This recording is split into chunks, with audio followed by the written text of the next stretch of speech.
Brian Fisher is my name. The number to call if you'd like to join our conversation here in the last segment is 888-589-8840, 888-589-8840. Here's a story from the Weekly Standard about the damage that liberal policies have done to our economy, been lethal to our economy. 47% of the unemployed say that they have completely given up looking for a job. 47%, half of the people that are unemployed, most of whom lost their jobs, said, look, there's just no point. The economy is so sour, so little opportunity out there, I have completely given up looking for a job. Now, let's grab clip number 2. Allison Lundergan Grimes, she's now running against Mitch McConnell. He defeated Matt Bevin in the primary yesterday. So it's now Mitch McConnell against Allison Lundergan Grimes, the Democratic candidate. And, you know, we have gone over a number of polls with you that talk about how unpopular Obamacare is. It's way underwater. Far more people disapprove of it, dislike it than like it. President Obama's approval ratings are underwater, 41-55 last time I saw.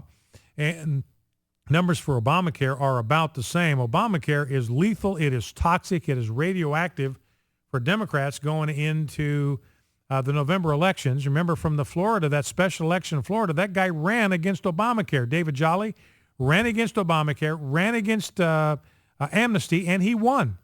Defeated a Democrat who was an experienced campaigner, experienced politician, had much better name ID and raised a lot more money than he did.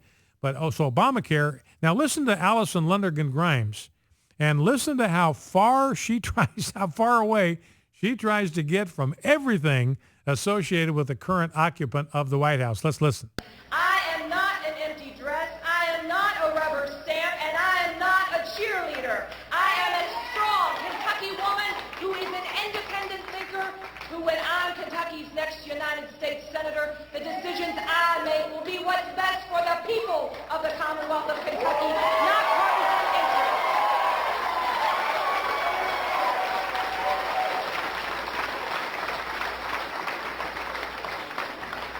As Kentucky's next United States Senator, I'll answer to the people of this state.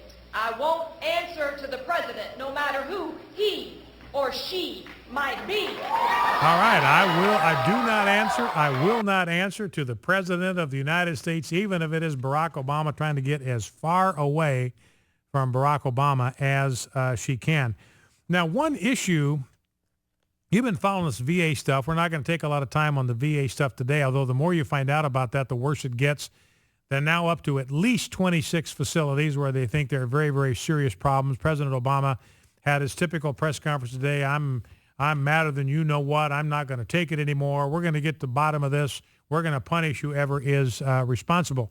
Now, we know that President Obama knew about problems at the VA back in 2005 and at the very latest in 2007.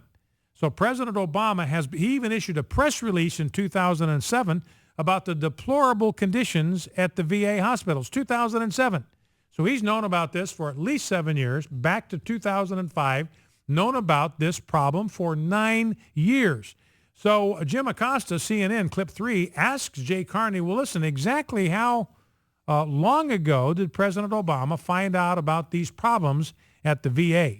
So how long has the president known about the concealing of these wait times? You know what, Jim, I would urge you to wait for the investigation.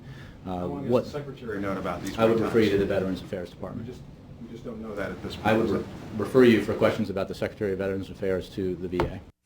So there's Bob and Weave. That's Jay Carney playing dodgeball with the press. You got a question about wait times, go to the Veterans Affairs. We're not talking about it. Now, one last story I want to do before we go to the phones, 888-589-8840. Let's play the Ben Carson soundbite, clip 5 first, and then I'll do the story. Ben Carson, and he's talking here about welfare. And what Ben Carson is saying, look, there is something about welfare. I mean, it looks like something that's compassionate. It looks like something that is merciful. It looks like something that is good for people. But Ben Carson says, look, there's another side of welfare that people need to understand. not so innocent. Actually, it's somewhat sinister. Let's listen. I just wanted to say, you said something that I agree with, is that giving able-bodied people handouts rather than requiring that they work for pay is every bit as cruel as activities practiced by racists of the past. Right. And I mean, do you believe that the welfare system is racist? Well, let me put it this way. When you rob someone of their incentive to go out there and improve themselves, you are not doing them any favors. When you take somebody and pat them on the head and say, there, you poor little thing, I'm going to give you food stamps, I'm going to give you a house. Well, wait a minute. Let me finish the thought. Yeah, finish the thought. Okay, let me give you housing subsidy, let me give you free health care, and because you can't do that. And it's those people over there that's causing you to have your... Wait a minute. We got to do it quick because we're all wrapped. So. Okay, so what would be much more empowering is to use our intellect and our resources to give those people a way up and out. So that's Dr. Ben Carson on The View running into the liberal buzzsaw. And Ben Carson's point is, look, you can do more harm than good through a government welfare. If somebody is able-bodied, if they're able to work, if they can work, and you subsidize their indolence, it's certainly not saying everybody on welfare is lazy and idle, not saying that at all. Don't misunderstand me. But we all know that there are a lot of people that are collecting welfare, collecting disability that aren't disabled, collecting welfare that are able-bodied and could work and can work, and they don't because they have no incentive to go out and accept responsibility for their own lives because they're giving these free handouts. And Ben Carson says, look, that's cruel to people. It's cruel to do that to people because it robs them of their dignity. It robs them of their self-respect. It robs them of the satisfaction of taking care of themselves and taking care of the people that are dependent upon them. So you've harmed them. Welfare, he says, is cruel when it's given to people that do not need it and can take care of themselves. Now, for an illustration, here's a story from Concord, New Hampshire. New Hampshire's state bear expert says good-hearted but irresponsible residents are, quote, loving the animals to death. In North Conway, 2 bears had to be killed because they had become so accustomed to human food, they were breaking into cars and garages and killing rabbits.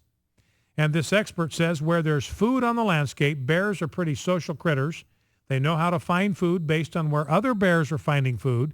So it doesn't take long for it to snowball into one bear into several bears. So in other words, if the bears know that there are people that are handing out free food, they don't have to go out and hunt for their food. They can go to this place and get it for free. It's going to be handed to them.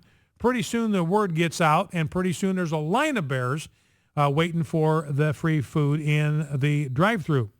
Some people, it says, mistakenly believe that the bears won't survive without the extra food. And they aren't heeding the old adage, a fed bear is a dead bear. Why is he a dead bear? Because he hasn't learned to fend for himself, to take care of himself. And here's what this bear expert says. My point of view is you're being selfish. You are putting the bear in harm's way to appease yourself. I think the same thing is going on with liberals and welfare. This is about them feeling better about themselves, because if it was about actually trying to help people, they wouldn't do it because they can see how destructive welfare is. They wouldn't do it. If it was really about trying to help people that need help, need a hand up and not a hand out, they wouldn't do it. But it would rob them of the ability to feel so good about themselves, how generous, enlightened, and compassionate they are. He says they're loving the animals to death is what they're doing. They're not evil-hearted people who are out for the demise of the bears. They're the opposite. I understand that, but they need a wake-up call. They're even fining people for food stamps for bears. New Hampshire's regulation, violators can be fined as much as $1,000. Since it took effect in 2006, 42 warnings have been issued for incidents in 22 towns, and one person has paid a fine. More recently, a Grafton woman suffered cuts on her arms when a bear attacked her as she opened her door to let her dog out in 2012, a year in which bear complaints spiked to more than 1,000 when a food shortage resulted in unusually desperate bears. So in other words, you feed the bears, give them free food, then you pull back on the free stuff, and they get aggressive. Now, here's a story from the Naples Daily News in Florida. A headline, Collier man upset over food stamps threatens convenience store staff. An East Naples man is accused of lashing out at employees of a convenience store Saturday night after getting into an argument about a refund on his EBT card. The employees at a convenience store at 11339 U.S. East told Collier County deputies that Andrew T. Grant, 24, came into the store demanding a cash refund for an earlier purchase he made with his EBT card, commonly known as food stamps. The clerk told Grant that was not a possibility. Another employee told Grant he should not come to the store anymore because he had a bad attitude, according to an arrest report.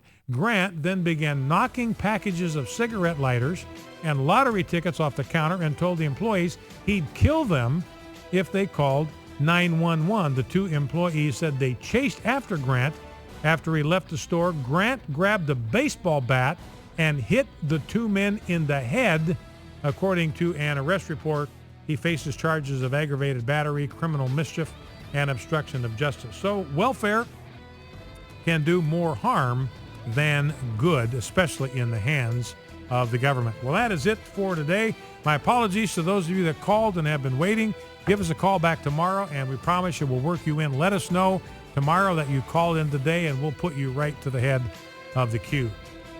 Here's a word for the rest of the day. The God of peace will soon crush Satan under your feet. The grace of our Lord Jesus Christ be with you all. See you tomorrow.